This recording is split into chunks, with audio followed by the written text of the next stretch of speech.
बिस्मिल्लाहिर्रहमानिर्रहीम। Dear students, अस्सलामु अलैकुम। इकनॉमिक्स सेकंड ईयर, लेक्चर 26, एतबारी ज़र की तख्लीक की हदूद। लास्ट लेक्चर में हम लोगों ने डिस्कस किया क्रिएशन ऑफ क्रेडिट मनी, एतबारी ज़र की तख्लीक। एतबारी ज़र की तख्लीक तिजारती बैंकों का एक अहम फरीज़ा है, जिसकी बुनियाद पर वो असल रकम से ज़्यादा मालियत के कर्ज़े जारी कर सकते हैं। बैंक आम लोगों से इनकी अमानतें वसूल करते हैं और फिर इन अमानतों को आगे ज़रूरतमंद लोगों को कर्ज़े पर देकर एतबारी ज़र की तख्लीक करते हैं। बैंक जब किसी ताजिर को कर्ज़ा देता है तो इसे नकद रकम फराहम नहीं करता। ये पिछले लेक्चर में बातें डिस्कस हुई, बल्कि उस बंदे का एक अकाउंट खोल लेता है और अकाउंट खोलने के बाद रकम उसके अकाउंट में मुंतकिल कर देता है और उसे चेक बुक उसके हवाले कर देता है और उसे जब चाहे वो शख्स चेक के ज़रिए ये रकम निकलवा सकता है। इसकी मिसाल ली थी, एक मैथमेटिकल एग्जांपल से इसको सॉल्व किया था। मैं थोड़ा सा रिपीट कर दूँ आप लोगों को। तो इस मकसद के लिए हमने कुछ मफरूज़ात लिए थे। पहला हमने फ़र्ज़ किया था कि जितनी भी अदायगियाँ और वसूलियाँ होती हैं, अदायगियाँ और वसूलियाँ चेकों के ज़रिए होती हैं। ये फ़र्ज़ किया गया है, चेकों के ज़रिए होती हैं। दूसरी बात, बैंक के पास जो भी अमानत आती है वो सारी अमानत कर्ज़े पे नहीं दे देता, बल्कि उसमें से कुछ रकम अपने पास ज़र नकद की सूरत में रख लेता है।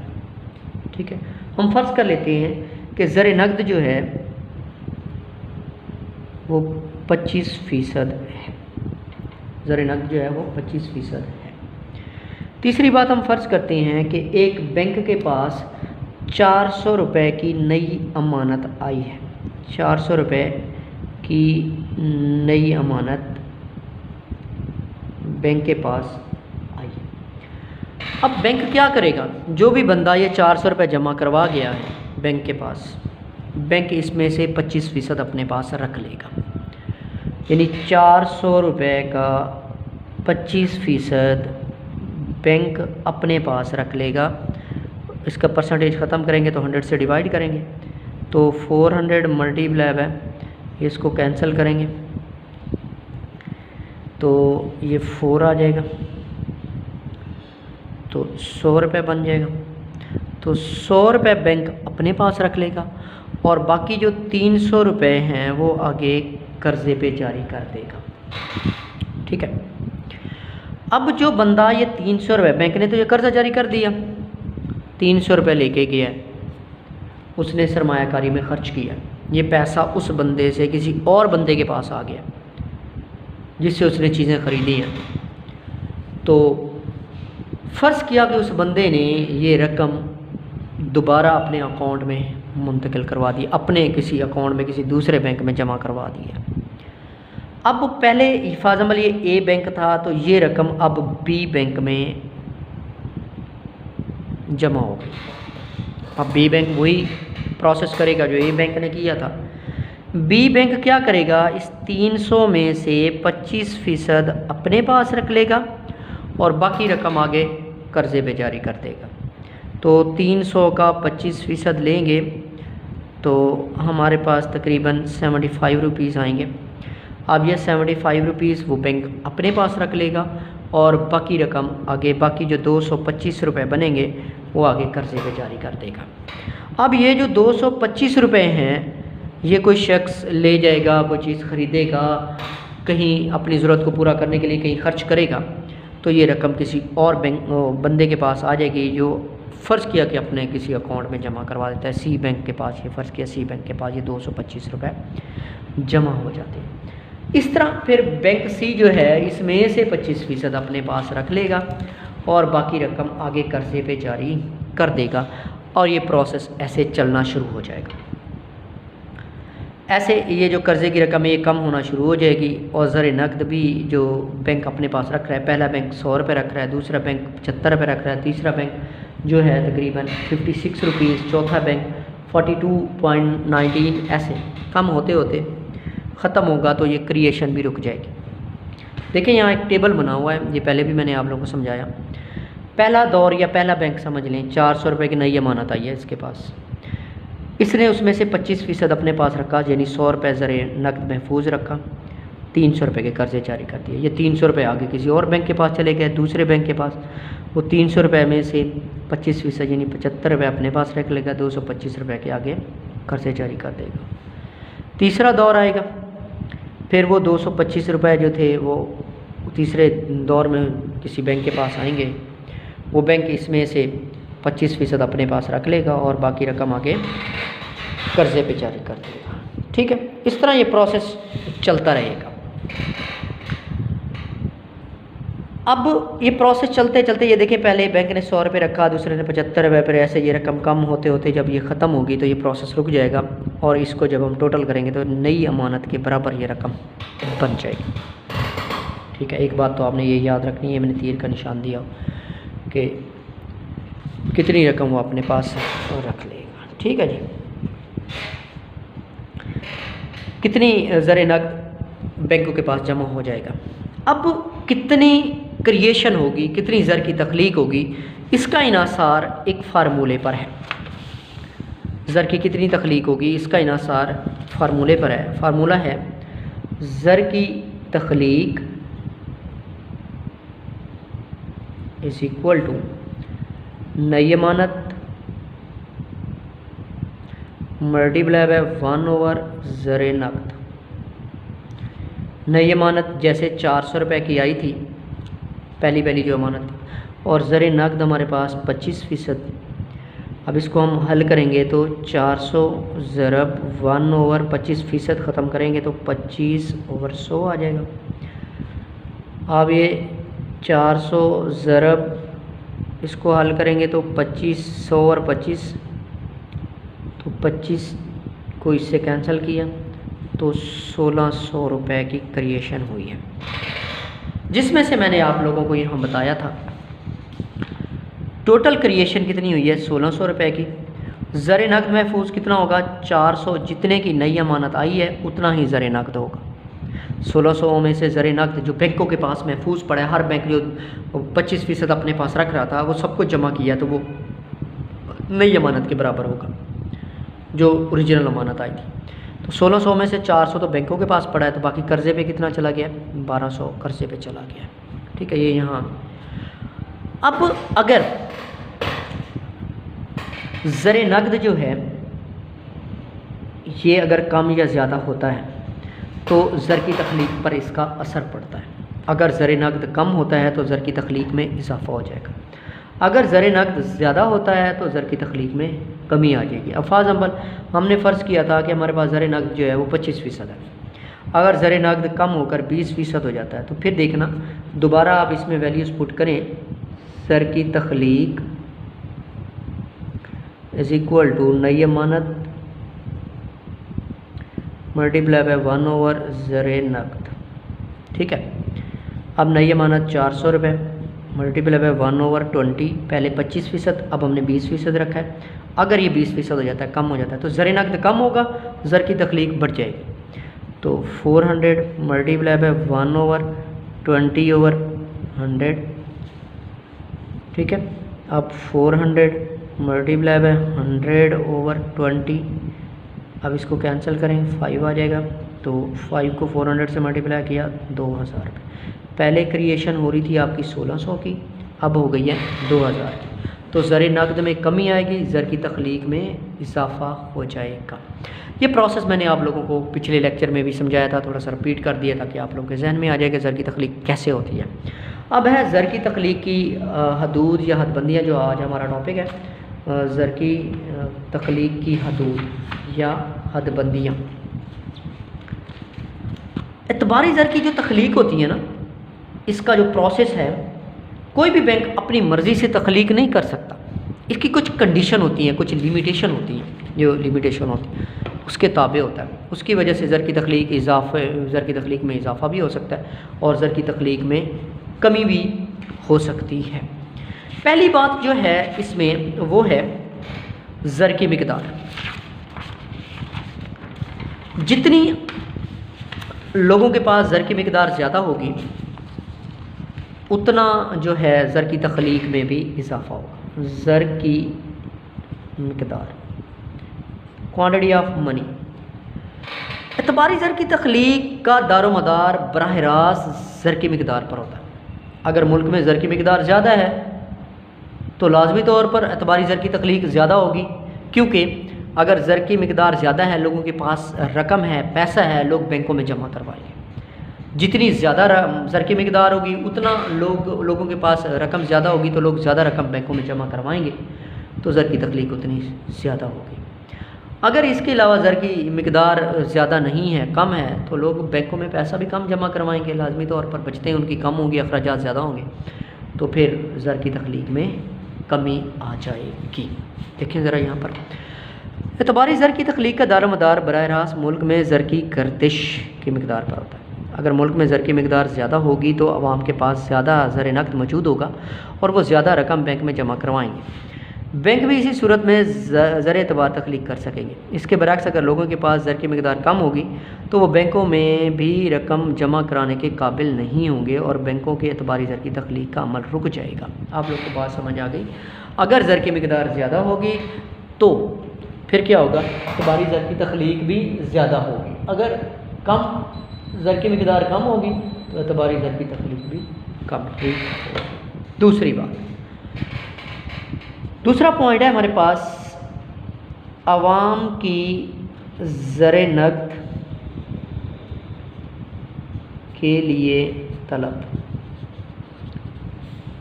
हमने आप पीछे फ़र्ज़ किया कि एतबारी ज़र की तख्लीक के लिए ज़रूरी है कि अदायगियाँ और वसूलियाँ जो होती हैं वो चेकों के ज़रिए एतबारी ज़र की सूरत में हो रही हों। अब अगर ऐसा नहीं है और लोग चेकों के ज़रिए अपना लेन देन नहीं करना चाहते और लोग जो हैं वो ज़र नक़द की डिमांड कर रहे हैं, ज़र नक़द चाहते हैं, तो आपको पता है वो तो फिर मफरूज़ा हमने तो फ़र्ज़ किया पर ऐसा किया है। तो अगर लोग ज़र नक़द की तलब करेंगे तो लाजमी तौर पर ज़र की मिकदार में कमी आने से एतबारी ज़र की तख्लीक में भी कमी आ जाएगी। ठीक है। एतबारी ज़र का इन्हिसार आवाम की ज़र नक़द के लिए तलब पर होता है। अगर लोग अपनी अदायगियाँ और वसूलियाँ चुकाने के लिए ज़र नक़द इस्तेमाल करेंगे, चेकों का इस्तेमाल नहीं करेंगे, तो मईशत में चेकों का इस्तेमाल महदूद हो जाएगा। ज़र नक़द के ज़्यादा इस्तेमाल से बैंकों के पास अमानतें कम हो जाएंगी। लोगों के पास रकम तो नहीं होगी, लोग तो अपनी ज़रूरियात को पूरा करने के लिए रकम निकलवा के इस्तेमाल में ला रहे हैं, ज़्यादा कर्ज़े जारी नहीं होंगे और एतबारी ज़र का अमल जो है वो रुक जाएगा। इसके बरक्स अगर लोग अपनी अदायगियाँ और वसूलियाँ नक़द ज़र की बजाय चेकों में अदा करें तो एतबारी ज़र की तख्लीक बढ़ जाएगी। पहली बात थी ज़र की मिकदार। ज़र की मिकदार ज़्यादा होगी तो एतबारी ज़र की तख्लीक भी ज़्यादा होगी। ज़र की मिकदार कम होगी तो एतबारी ज़र की तख्लीक भी कम होगी। दूसरा था आवाम के लिए ज़र नक़द। अगर लोग अपना लेन देन जो है वो ज़र नक़द की सूरत में करते हैं या ज़्यादा डिमांड कर रहे हैं तो फिर एतबारी ज़र की तख्लीक में कमी आ जाएगी। इसी तरह तीसरा जो पॉइंट है हमारे पास वो है कर्ज़दारों की किल्लत। कर्ज़दारों की किल्लत। देखें, एतबारी ज़र की तख्लीक तो तब होती है जब बैंक के पास अमानतें हैं और उधर से लोग जो हैं वो कर्ज़ा ले जाएं। कर्ज़े पे रकम जाएगी, जितनी रकम कर्ज़े पे ज़्यादा जाएगी एतबारी ज़र की तख्लीक उतनी ज़्यादा होगी। अगर कर्ज़े पे रकम नहीं जाती, लोग कर्ज़े नहीं लेते हैं, कर्ज़ लेने वाले लोगों की कमी हो गई है, तो फिर एतबारी ज़र की तख्लीक में भी कमी आ जाएगी। ठीक है, यहाँ देखें, एतबारी ज़र की तख्लीक की राह में कर्ज़दारों की किल्लत भी एक बड़ी रुकावट है, क्योंकि अगर कोई कर्ज़दार बैंक से कर्ज़ तलब नहीं करेगा तो बैंक कसीर नक़द ज़ख़ायर मौजूद होने के बावजूद कर्ज़ा जारी नहीं कर सकता। कर्ज़ लेने वाले बंदे ही नहीं हैं तो फिर बैंक किसको कर्ज़ा देगा? अगर कर्ज़ा नहीं जाएगा तो एतबारी ज़र की तख्लीक भी नहीं हो सकती है। ठीक है। अच्छा, नेक्स्ट पॉइंट है मुआशी उतारो चढ़ाव। जब कोई मईशत सर्द बाज़ारी का शिकार हो जाए, सर्द बाज़ारी का मतलब है कि उसकी जो इकॉनमी है वो फ्लॉप हो गई है, अशिया व खिदमात जो हैं वो बुरी तरह मुतासर कम पैदा हो रही हैं, कारोबारी हालात जो हैं मंदे हैं, बुरी तरह मुतासर हैं, अशिया की कीमतें कम हो रही हैं, इसे कहते हैं सर्द बाज़ारी। सर बाज़ारी में कीमतें कम होंगी, मुनाफा कम होगा, सरमायाकारी कम हो जाएगी। अगर ये हालात शिद्दत इख्तियार कर जाएँ तो कारोबारी लोगों को कई नुकसान का सामना करना पड़ता है। लोग सरमायाकारी रोक लेते हैं और बैंकों से लिए जाने वाले कर्ज़ों की मिकदार कम हो जाती है, फिर लोग कर्ज़े नहीं लेंगे, ठीक है, और एतबारी ज़र की तख्लीक रुक जाएगी। इसके बरक्स अगर मुल्क के मुआशी हालात बेहतर हों, मुनाफे के इम्कानात बढ़ रहे हों, ताजरों को सरमायाकारी के लिए सरमाए की ज़रूरत पड़ती है, लिहाजा वो बैंकों से कर्ज़ा लेना शुरू कर देते हैं। और एतबारी ज़र की क्या बात बता रहा है, मुआशी उतारो चढ़ाव में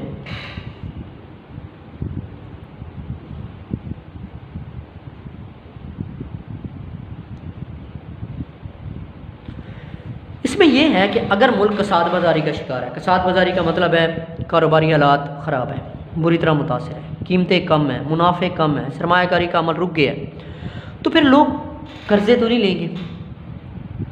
कर्ज़े तो तब लेंगे जब सरमायाकारी अच्छे हालात में चल रही हो। अब उसके हालात ही अच्छे नहीं हैं, लोग पैसा बैंकों से उधार लेके कारोबार तो नहीं करना चाहते, तो फिर सरमायाकारी का अमल जो है वो रुकेगा, तो लोग कर्ज़े कम लेंगे, तो इसकी वजह से एतबारी ज़र का जो तख्लीक है वो भी रुक जाएगी।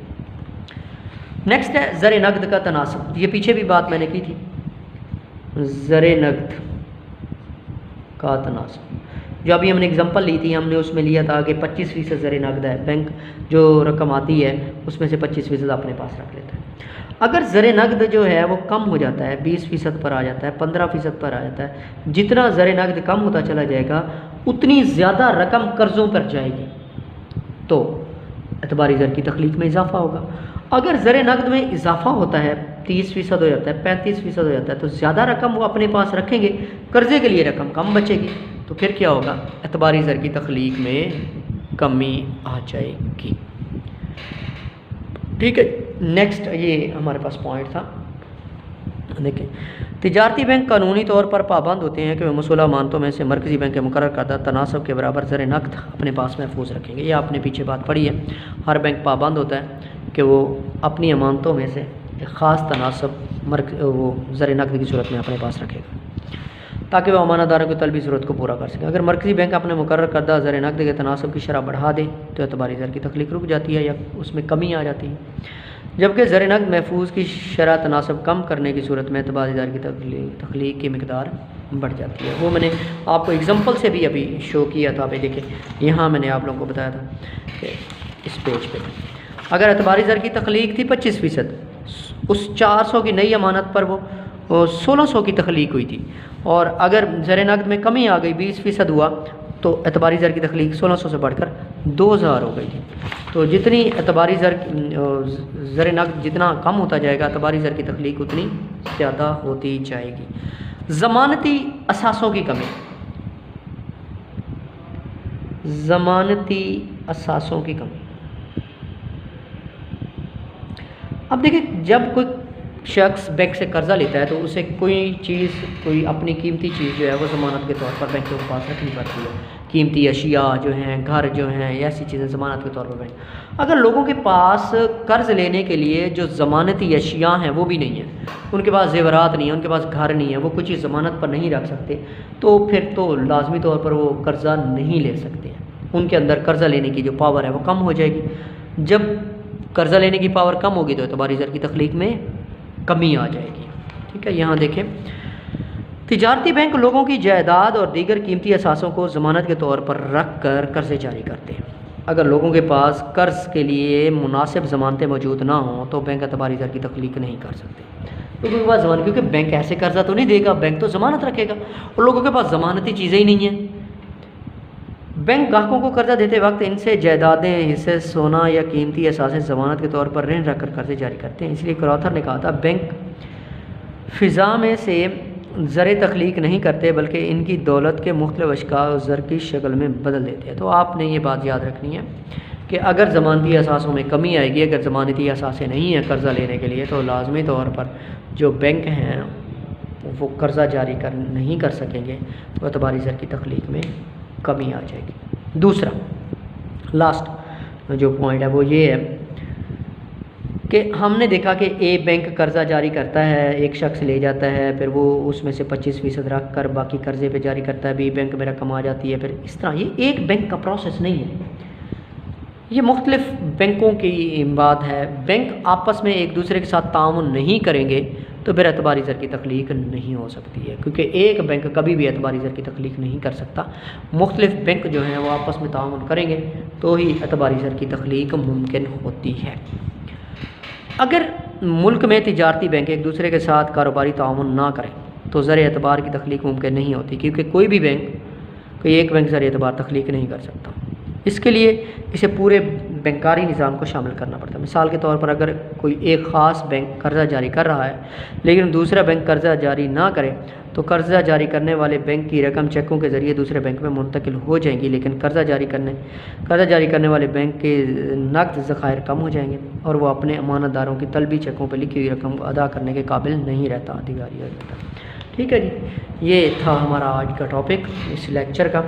एतबारी ज़र की तख्लीक की हदबंदियाँ जो हैं वो हमने डिस्कस किया। ठीक है, ये ज़रा स्टडी कर लेने हैं, नोट्स भी आप लोगों को बेटा मिल जाएंगे, इनको ज़रा स्टडी